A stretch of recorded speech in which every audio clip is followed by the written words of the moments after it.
Poetry.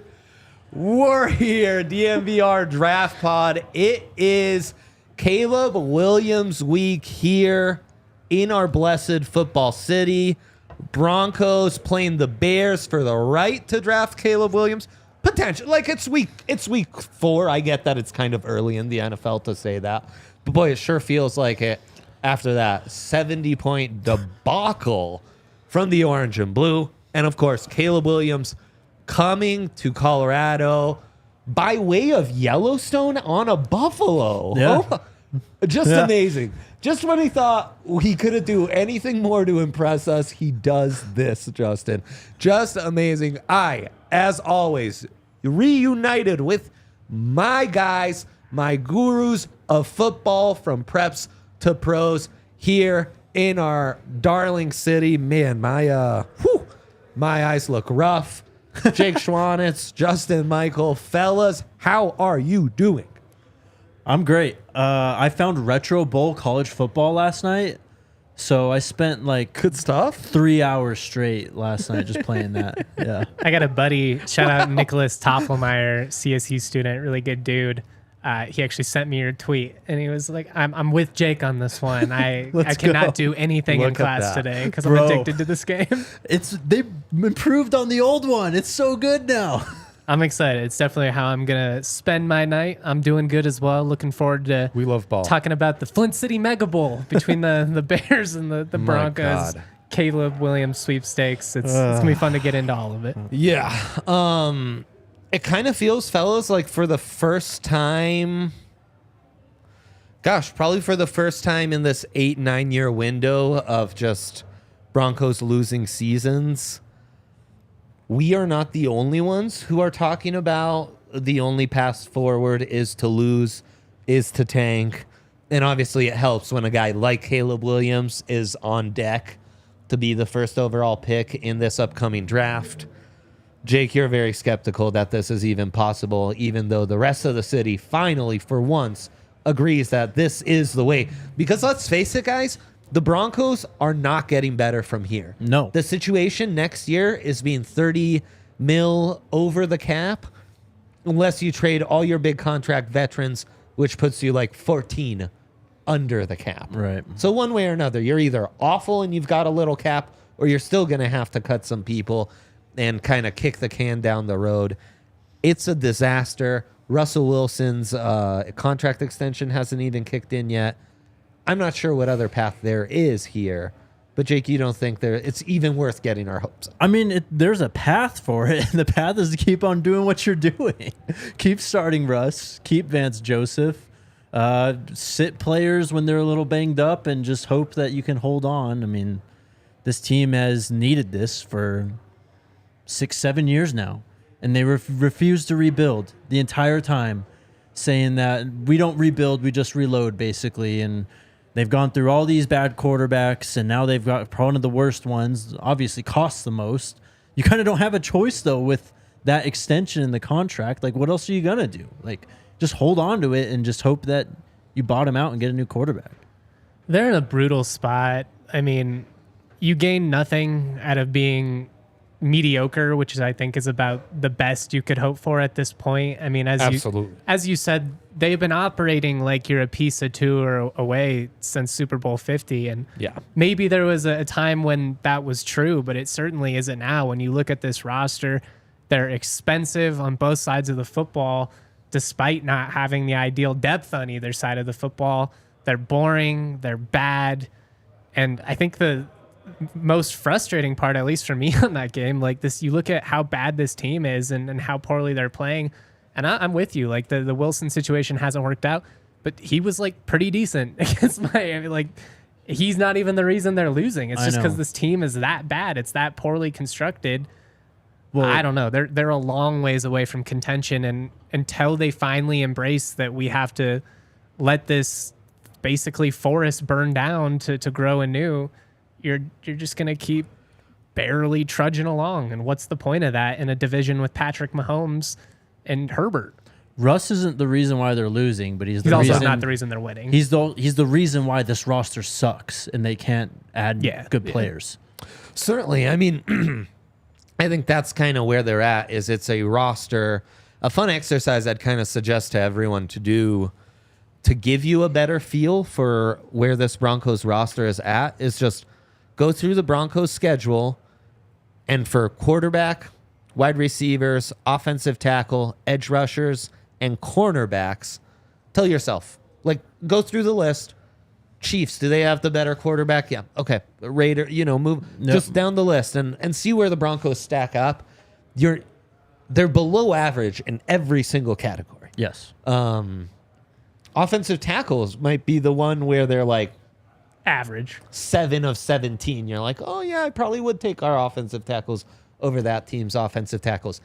At the premium positions, you are not good enough to make up for the lack of depth, the lack of talent on the second half of this roster. And it has really shown itself in years of trading away draft picks for Russell Wilson, for Sean Payton, coming back to bite you, committing all those cap dollars to Russ, to the rest of, it's not just Russ. It's a lot of receivers. Highly paid, right. I mean, Tim Patrick's got that contract that's barely played. McGlinchey's not looked good after this big payday. Ben Powers, same thing. Garrett Bowles got paid after having his best season, hasn't really been able to replicate that. On down the line, where, it's just you committed to a team that at the very best is on the lower end of average for what look, the standards in the NFL are here, man. I mean, it's the National fucking Football League. This is the best of the best. These are phenoms, and they've got these really small windows where they're just incredible, and then even then that can come and go like that. Like some of the best we've ever seen. And it's just like without a path forward, the only path to me is getting worse for a couple years to eventually get better. Yep. But and it starts this week against the Bears, and the Bears are so awful. We thought the Cardinals would have been this team. We thought the Texans might have been this team. It's the Bears, and it's insanely enough the Broncos. It's kind of funny, and this, again, we can get into the whole whether you should have taken a quarterback with that pick or not. Do you remember how pissed people were when the Broncos passed on Justin Fields? Yes, and we're sitting there being like, "That's the best defensive player in the draft that they just got," and they need to get a quarter. I understand like the principle of the argument, but just kind of funny a couple years later how this has all played out. We've talked about the Bears a lot on this show and what they've been doing drafting. They're the worst drafting team in the NFL. They make terrible free agent decisions, and they make terrible hires. Like, they have some of the worst coaches at head coach over the last 10, 15 years. They're like 05 Raiders territory where it's at the very end of this, and it's like they're just making all these like pass. Who's the kid they took out of Maryland or whatever in the top 10? And Jamarcus Russell and all these guys. Yeah, exactly. So, I don't think Justin honestly got a fair shot in Chicago. I don't either. I don't think the franchise has done anything to help his development. Well, you just see these other athletic quarterbacks and how they're utilized in the league, and that's not what Justin Fields has been granted at all. Right. And also, I think Bears fans still think like, oh, we added, DJ Moore to Darnell Mooney and Cole Kmet. It's like, dude, it's the NFL. The standards are here, man. Yep. That's not this. That's like barely passable. So yeah, it's going to be a disaster. I think Caleb Williams, obviously the kid is beyond special. Yep. I think if, not every year would I advocate for tanking in the NFL. This is one of those years.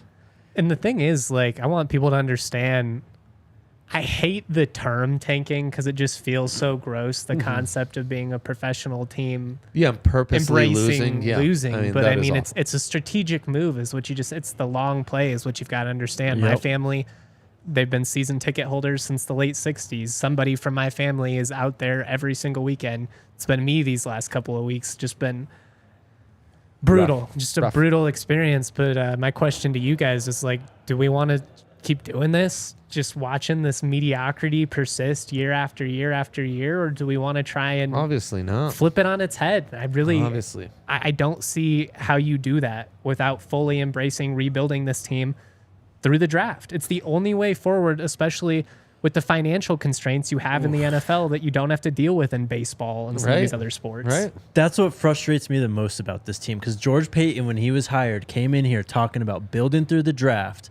And that's what we're going to do. That. And he has done the exact opposite. Handing out traded extensions left and right. Yes, and traded away like all these premium picks. Like, it's so frustrating to watch. Oh, it's been terrible. And I think, look, we just saw, in a single game, probably the best offensive showing I've seen from an NFL team in my lifetime. Yep. That was like watching Madden. Saying something. Tua was not the tank 4 guy of that class. Mm-hmm. It was Trevor Lawrence. That was Burrow. That was Burrow. And, there will be guys in this draft like Drake May, like Michael Penix. If you don't have the very top pick, J.J. McCarthy, who could be in that contention. You also could have a generational type talent at wide receiver, at tight end. Some very good offensive tackles. I thought Joe Alt, left tackle for Notre Dame, did very good against Ohio State. He's a 6'8" left tackle who moves so well as a polar and stuff. Like, he's so solid blocking at the second level.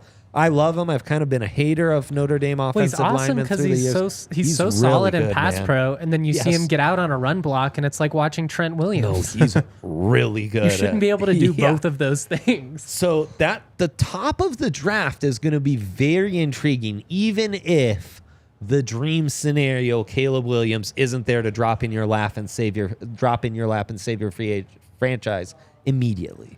They need talent. Almost every position. I mean, PS2 is one of the best cornerbacks in the game. Cornerback 2 is a liability. I mean, everything beyond him is terrible. We talked about it a lot, and I feel like we kind of got some soft pushback during last year's draft. Like, no, Damari's good enough to be cornerback 2, and it's just like, we do this every year as fans. It's like, oh, no, don't go after that need. I feel good. It's like, no, man, the draft is not about addressing needs. It's about getting better. Mm-hmm. It's about getting better, especially at those premium positions. At the best positions you can. Stockpile talent. Yeah. And they haven't done that. And this was probably LA's biggest fault. I think it was too much going after needs. It wasn't enough just taking the best player available. Let's stack talent. Needs is what you do in free agents. Yes. This is all about stacking talent. If you have enough moves, if you have enough talent, you can make moves to assess your needs, but it's a lot harder to go the other way around. And I mean, look, maybe, and people are going to hate this, but trading down will be the kind of solution to this. You need to collect capital. Look at what the Eagles done. Yes. Especially if you don't get one, like if you're, 4 or 5, something like that. Exactly. And, I mean, one, you could get a king's ransom for something like Caleb Williams, where all of a sudden it's like, we got you don't pass. We got a draft day, but I don't think you can pass on him. Well, the other thing is you're going to be bad next season as well. Oh, yeah. As I, illustrated with the cap constraints and everything. So you can run it back next year and really organically tank for that quarterback. Shedeur might be back then. Mm-hmm. J.J. McCarthy could be back then. Riley Leonard, who's just a phenomenal athlete at Duke, could be back Duke then. football, actually fun to watch. Just saying. Turn them on. The game to circle this week outside of CU USC is Duke Notre Dame.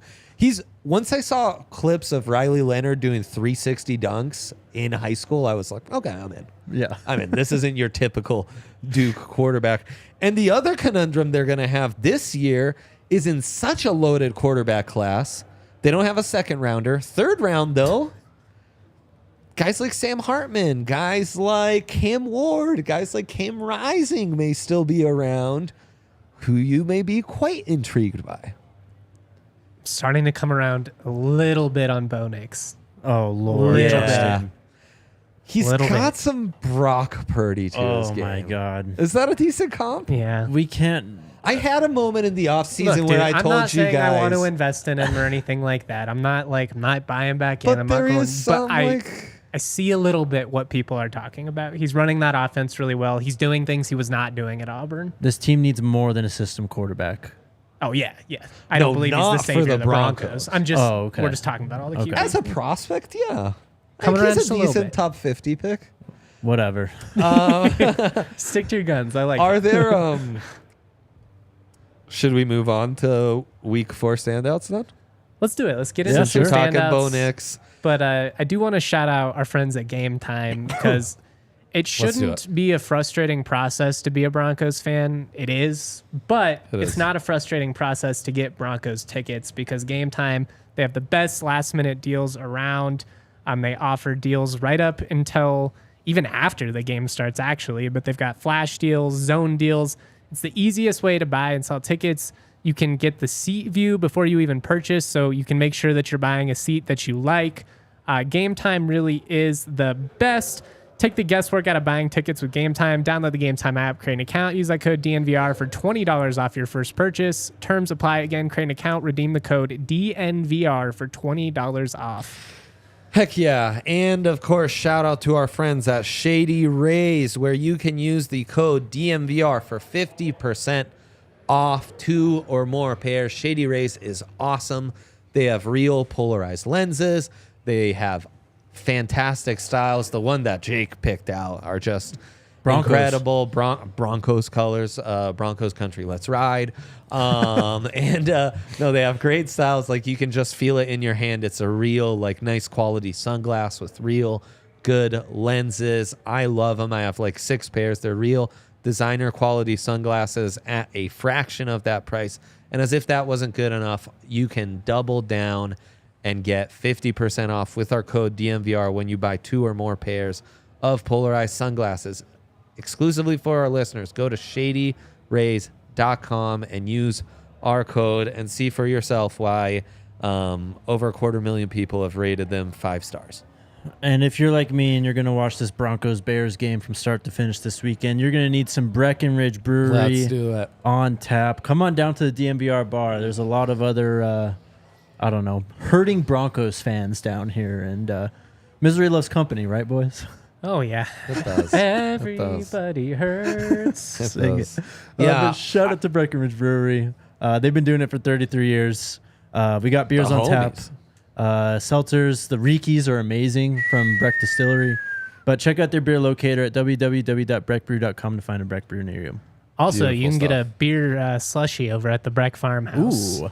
They are fire. You might be onto something because I was watching Alone Sunday and I was like excited when my laundry machine flooded in my basement and I had an excuse to not watch the second half while I was dealing with that. So yeah, it's My pretty dad cool. went out and did yard work and then helped. My great aunt passed away recently, which is a bummer, but R.I.P. went and helped unload her, her old place because that was better than watching this Broncos team. Yep, It was that's how definitely a is. more productive way I'm to spend the looking day. for like We went and drank on activities to the do. illegal Pete's patio. We just left at halftime. That's perfect. It's a good call. It was great. It's a good call. Yeah, they're awful. I DVR'd the fourth quarter because I really had to step away from that to come back to and watch later. Holy shit! I didn't quit. think watching Mike White torch them for 17 points would be so painful. My Brutal, God, that bro. hurt. Just brutal.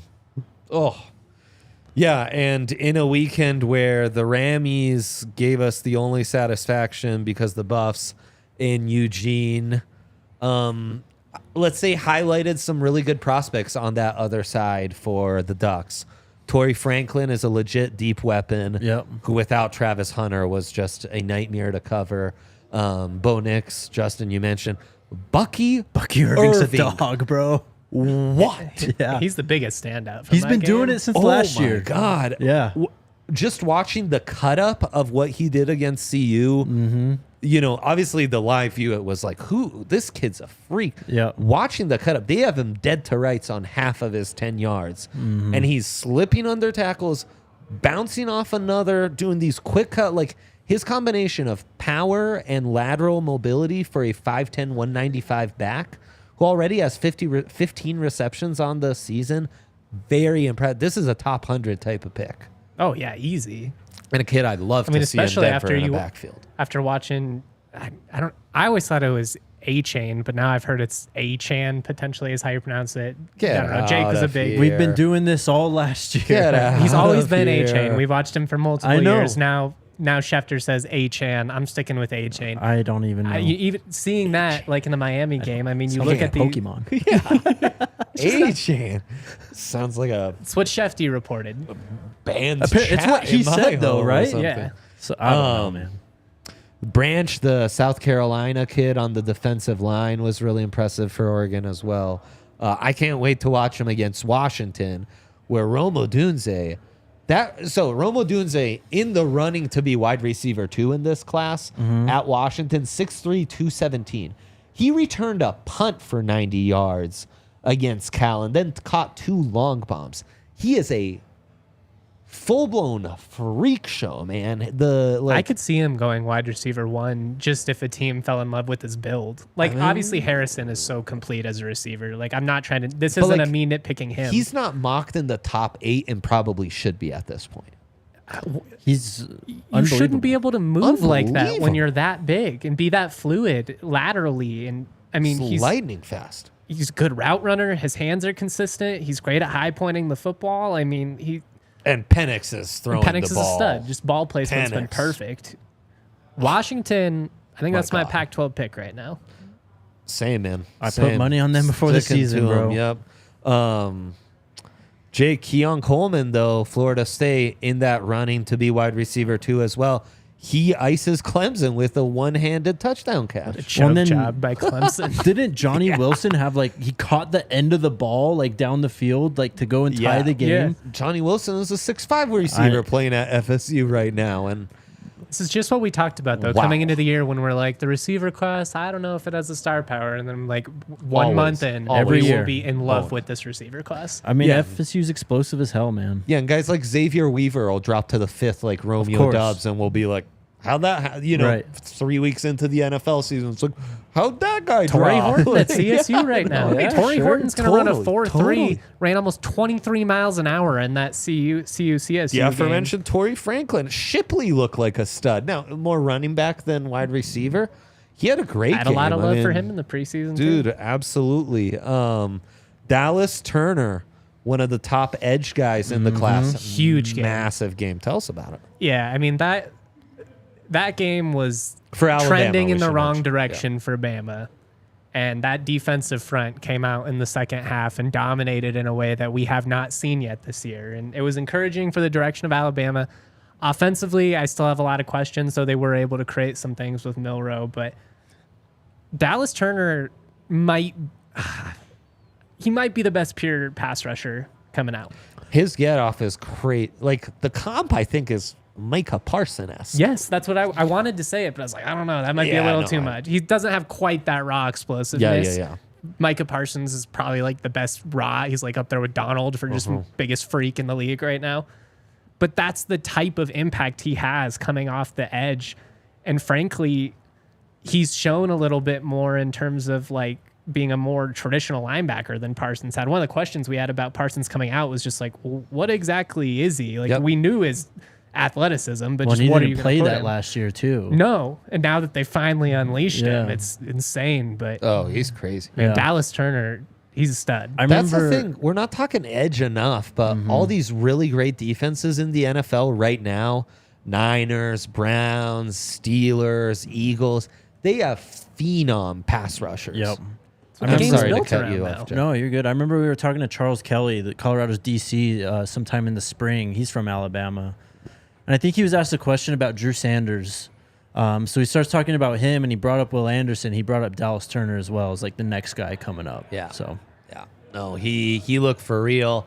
Bama took care of business real easy in that Ole It Miss was game, classic. huh? Me as a Bama guy getting too in my feelings about the USF game, and Dre being, hey, I called this is those. when Bama is going to Bama, and that's exactly what happened. That's a huge missed opportunity, though, for Ole Miss, and they even said it post-game. They were like, we all felt like this was the year to get them, and there's just levels to this thing in the SEC, man. Like, as good as some of these teams can be, the Ole Misses, Mississippi States of the world, the Bama, Georgias, and LSU are just...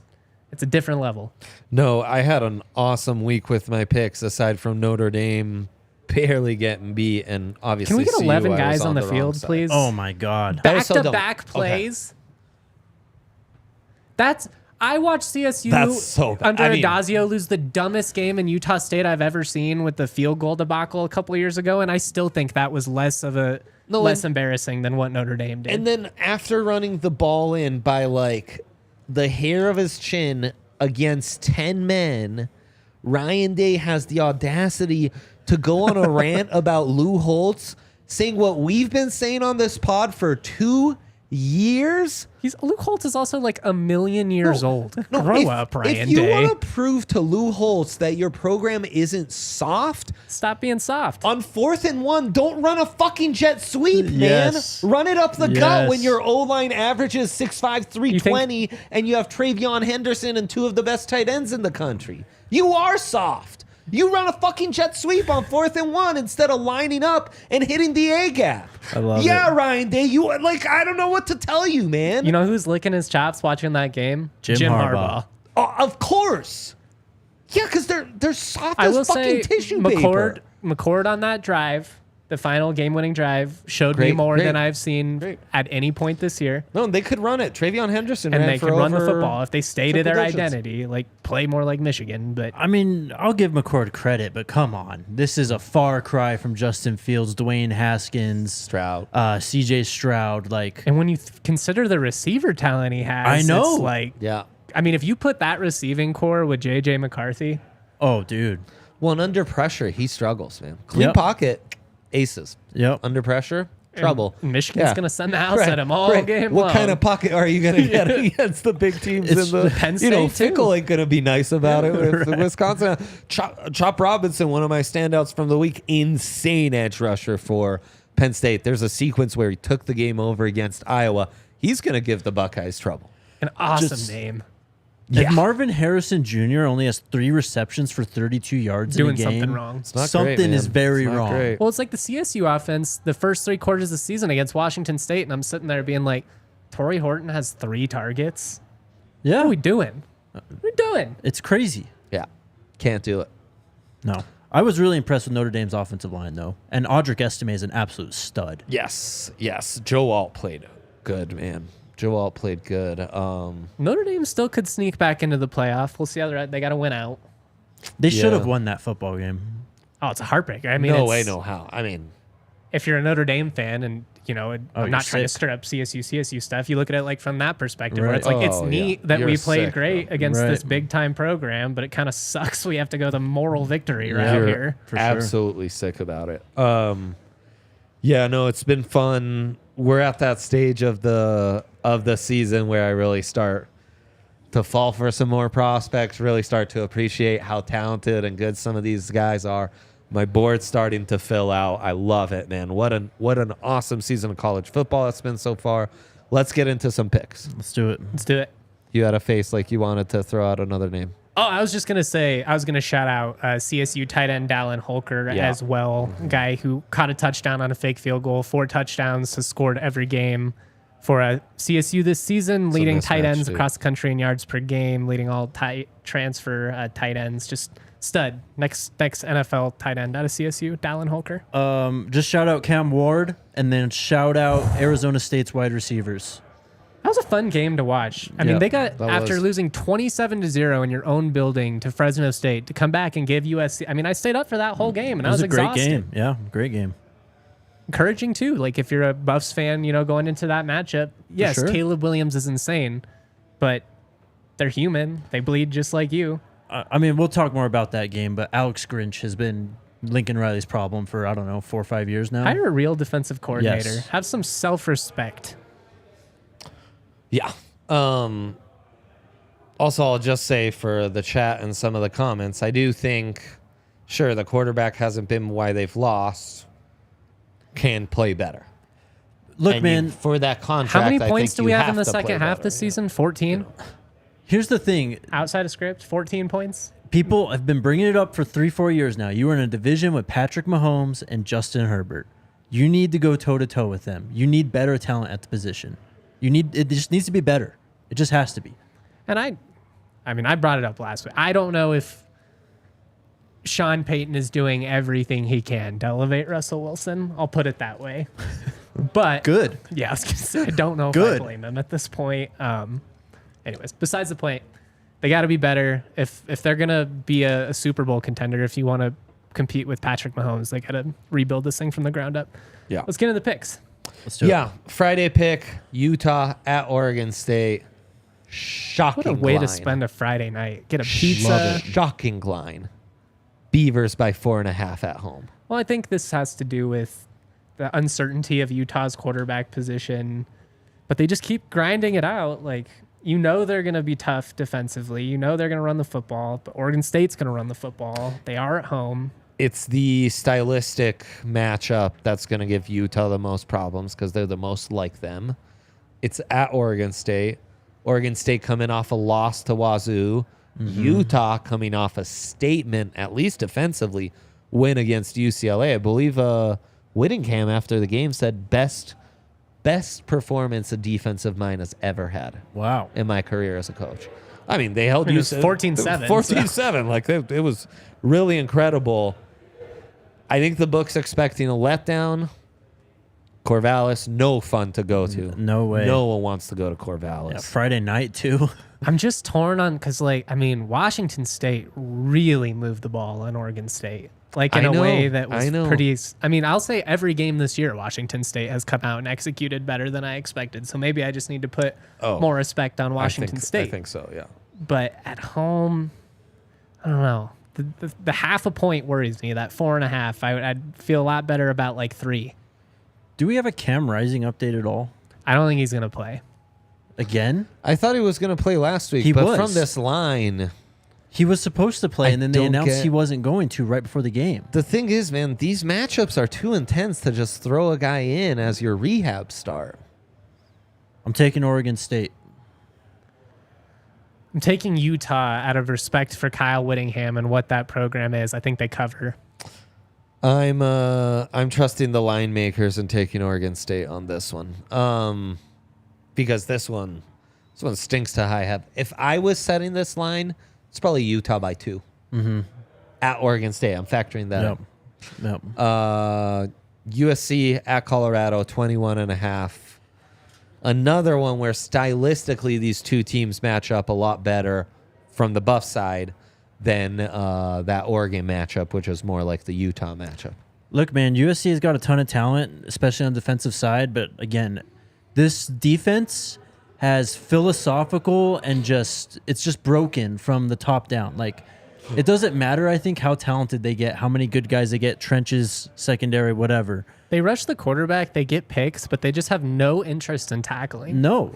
And it's been this way for quite a while for Alex Grinch's defense. I think Colorado's you're coming back home after playing in the most hostile environment you're going to face all year, basically. I mean, I know you got to go to Utah and stuff, but Autzen is legendary, and they learned exactly Utah's a tougher why. circumstance, the altitude, and it's always you're going to play a tough team, but it's not, what is it, 80,000 or whatever Autzen is? It's actually it's smaller than that. Is it really? So I think it's around 55, 60. It sounds like it too. Yeah. So it's I think this is a great spot for Colorado. This line is outrageous in my opinion, 21.5 when you consider just the firepower they have. Again, no Travis sucks.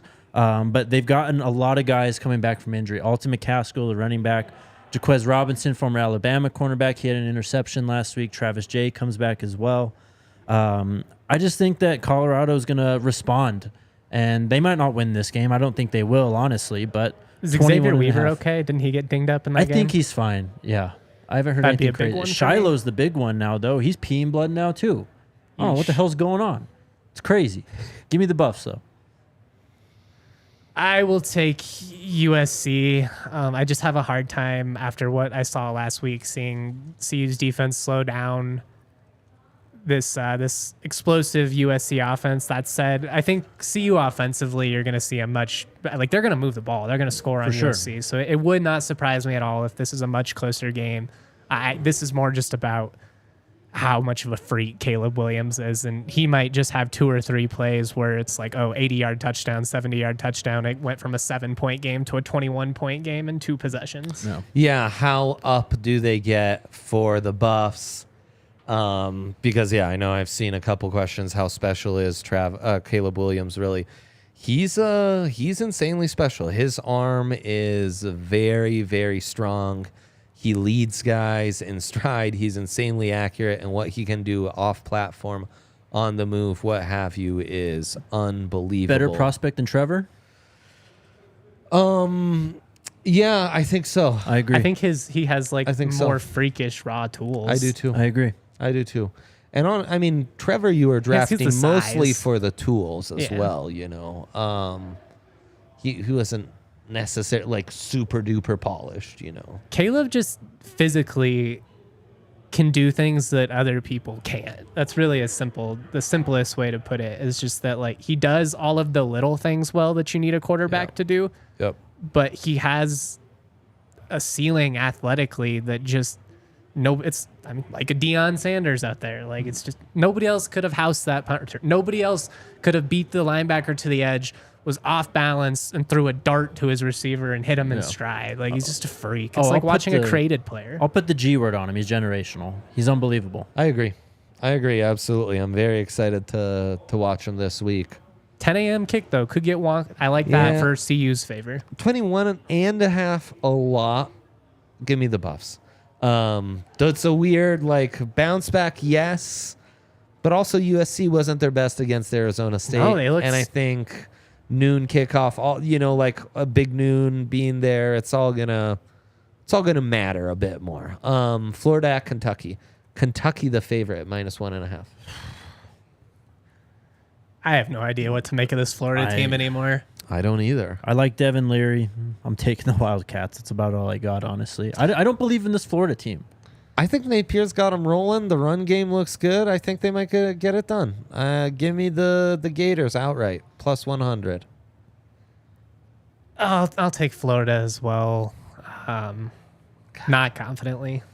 Fuck, when you said that felt like such a sucker bet.